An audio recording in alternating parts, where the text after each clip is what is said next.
Halo teman-teman, jumpa lagi di channel Oldboy Story. Channel yang akan mereview ringkasan alur cerita dari berbagai jenis film yang tentunya akan sangat menarik untuk kalian simak dan nikmati. Pada kesempatan kali ini, Oldboy Story akan membahas alur cerita dari sebuah film yang berjudul Saint Maud. Film ini dirilis pada tahun 2019 dan dipersembahkan oleh Studio Kanal bersama BFI Film. Dibintangi oleh Morfydd Clark yang memerankan sosok Maud, Jennifer Aniston yang berperan sebagai Amanda Hall, Lily Fraser yang memerankan sosok Carol, Lily Knight yang berperan sebagai Joy, serta turut didukung oleh beberapa aktor dan aktris lainnya. Seperti biasa, tidak lupa saya ingatkan kepada teman-teman untuk mengklik tombol like, subscribe, dan aktifkan lonceng notifikasinya agar terus mendapatkan update video terbaru dari channel ini. Serta perlu untuk kalian ketahui bahwa konten ini full spoiler.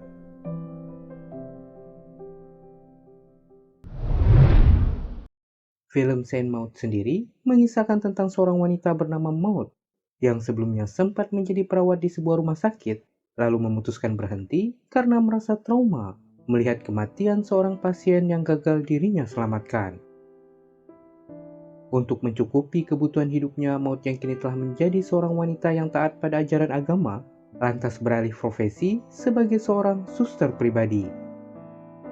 Semenjak berganti profesi, orang pertama yang menjadi majikan Maud adalah Amanda, seorang mantan koreografer terkenal yang mengidap penyakit kanker sumsum tulang belakang. Amanda sendiri adalah pecandu alkohol dan perokok berat, di mana gaya hidupnya yang tidak sehat itulah yang menjadi cikal bakal akan penyakit kanker yang ia derita. Suami Amanda yang tinggal terpisah secara rutin selalu mengunjunginya di akhir pekan, dan pada saat pria itu berkunjung, suster pribadi yang mengurus kehidupan Amanda diperbolehkan untuk pergi menikmati waktu luang. Tetapi tidak seperti biasa, Maud yang baru meninggalkan rumah tiba-tiba ditelepon kembali akibat sebuah pertengkaran antara Amanda dan suaminya. Melihat Amanda yang tampak gundah, Maud lalu meluangkan waktu untuk menemani majikannya itu. Dari percakapan yang mereka lakukan, Maud kemudian menceritakan akan dirinya yang pernah bekerja di rumah sakit, sementara Amanda sendiri menyampaikan keluh kesah atas penyakit yang menggerogoti tubuhnya dan terlihat begitu putus asa. Mendapati Amanda yang tampak sedih, Maud tentu berusaha menghiburnya dan memberikan beberapa nasihat sehingga wanita itu akhirnya kembali tenang. Anehnya, karena mampu membuat Amanda merasa tenang dengan firman-firman Tuhan yang dirinya ucapkan, Maud menjadi begitu bergairah seakan merasakan sosok Tuhan telah merasuk di dalam tubuhnya.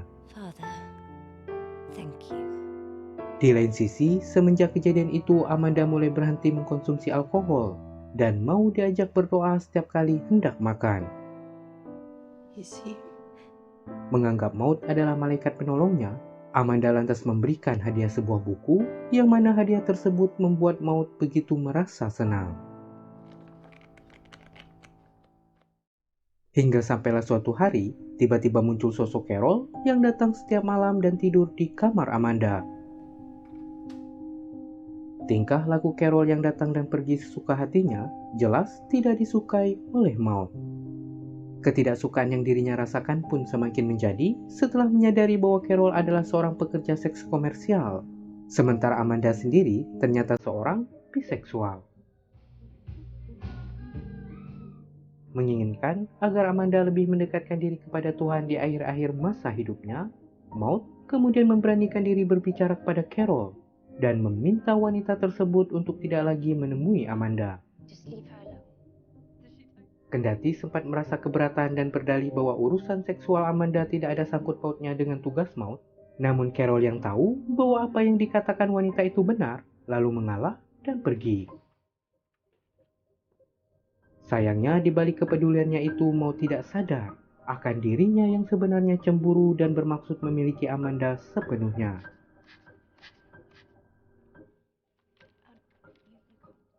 Singkat cerita, Carol yang kembali menghubungi Amanda lewat telepon membuat wanita itu sadar akan ulah maut yang telah melarang Carol untuk menemui dirinya. Merasa maut sudah lancang karena mencampuri urusan pribadinya, Amanda tampak tidak senang dan memperlakukan perawat pribadinya itu dengan sikap yang sama sekali tidak ramah. Maud yang tidak sadar bahwa Amanda telah mengetahui perbuatannya, lantas mencoba menarik simpati wanita itu dengan melukai tangannya sendiri. Namun walaupun telah melakukan tindakan tersebut, Amanda tetap tidak peduli dan terus saja mengacuhkannya. Hingga sampailah ketika acara perayaan ulang tahun Amanda diadakan, di mana Maud dikejutkan dengan kemunculan Carol yang ternyata diundang. Dalam acara itu, Amanda yang sudah menyimpan rasa kekesalannya yang begitu besar, kemudian menyindir Maud habis-habisan di hadapan teman-temannya. Tidak sebatas menyinggung dengan kata-kata, teman-teman Amanda sempat mempermainkan Maud, yang membuat dirinya hilang kesabaran dan menjadi begitu marah. Karena sudah tidak mampu lagi menahan emosinya, Maud lantas memukul Amanda, di mana tindakannya tersebut membuat dirinya dipecat.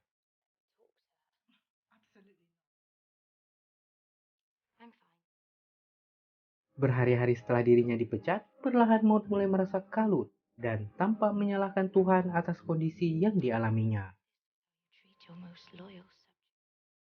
Dari sudut pandang Maud, perlakuan Tuhan itu begitu kejam, yang dengan tega membuat hidupnya terpuruk, padahal ia telah berusaha menjadi hamba yang baik dan taat dalam menjalankan ibadah. Merasa muak dengan kenyataan yang harus dirinya terima, Maud lantas melampiaskan rasa kekesalannya dengan datang ke bar dan mengkonsumsi aneka minuman keras.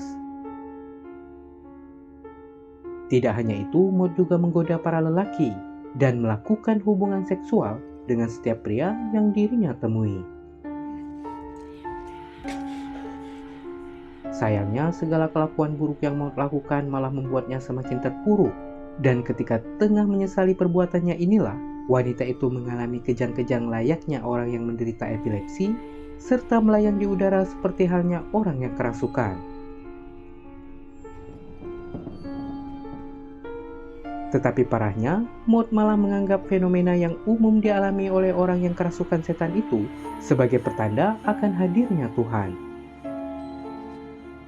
Demi menebus rasa bersalah atas kesesatan yang sempat dirinya lakukan, Maud bahkan rela menyakiti diri sendiri dengan memasangkan paku payung pada alas sepatunya dan berjalan di tempat umum dengan sepatu yang dipenuhi paku tersebut.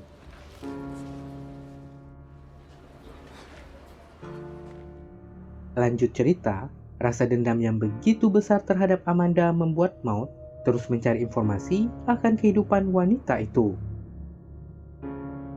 Mengetahui bahwa Amanda memiliki suster baru yang merawatnya, Maud lantas mencoba mendekati wanita yang menjadi perawat barunya itu dengan niat agar bisa menghasutnya. Namun untunglah wanita tersebut sama sekali tidak terhasut. Sebaliknya Maud yang mendengar akan keakraban wanita bernama Esther itu kepada majikannya Amanda, seketika berubah marah dan pergi berlalu begitu saja. Sekembalinya ke rumah, Maud yang lagi-lagi menyalahkan Tuhan karena dianggapnya tidak adil, lalu mendengar bisikan-bisikan misterius. Ego Maud yang membuatnya merasa paling suci sehingga membutakan akal sehatnya, menyebabkan dirinya menganggap bahwa bisikan misterius itu adalah suara Tuhan yang telah mencoba berkomunikasi kepadanya. Akibat hal itu, Maud yang semakin gila dan tersesat kemudian menyiapkan sebuah rencana. Yang mana bagi Maud, rencana itu begitu mulia dan agung. Walaupun jelas, apa yang dirinya niatkan sebenarnya sangat jahat dan begitu mengerikan. Ketika sedang mempersiapkan rencananya inilah, teman dekatnya Joy tiba-tiba datang. Yang bisa jadi adalah cara Tuhan untuk memberikan peringatan. Sayangnya Maud malah tidak menanggapi niat baik Joy yang mencoba memberikan perhatian. Dirinya secara terang-terangan mengusir temannya itu tanpa sedikit pun merasa bersalah. Ketika malam tiba, hanya dengan mengenakan spray tempat tidurnya sebagai pakaian, Maud lalu pergi ke rumah Amanda dan bersembunyi di pekarangan sembari terus mengintai. Setelah suster baru yang merawat Amanda pulang, dirinya segera menyelinap masuk dan menemui mantan majikannya itu yang tengah tertidur. Amanda yang menyadari kedatangan Maud mencoba bersikap baik dengan berusaha tetap tenang dan menanyakan maksud akan kedatangannya. Tetapi gelagat Maud yang aneh tentu saja membuat Amanda menjadi takut dan mendorong wanita itu agar menjauh. Di lain sisi, penolakan yang ia terima malah membuat Maud berhalusinasi dengan menganggap Amanda sebagai sesosok iblis yang harus segera dimusnahkan. Tanpa pikir panjang, Maud lantas mengambil sebilah gunting dan menusukkan benda tersebut berkali-kali sehingga menyebabkan Amanda akhirnya tewas. Namun yang mengerikannya, setelah membunuh Amanda dengan sadis, bukannya merasa bersalah, Maud malah begitu bergairah dan merasa tercerahkan. Untuk melengkapi kegilaannya menganggap dirinya telah diangkat oleh Tuhan menjadi seorang malaikat, Maud lalu pergi ke sebuah pantai dengan maksud untuk melenyapkan raga duniawinya lewat cara membakar diri sendiri. Dan sampai di sini, film pun selesai.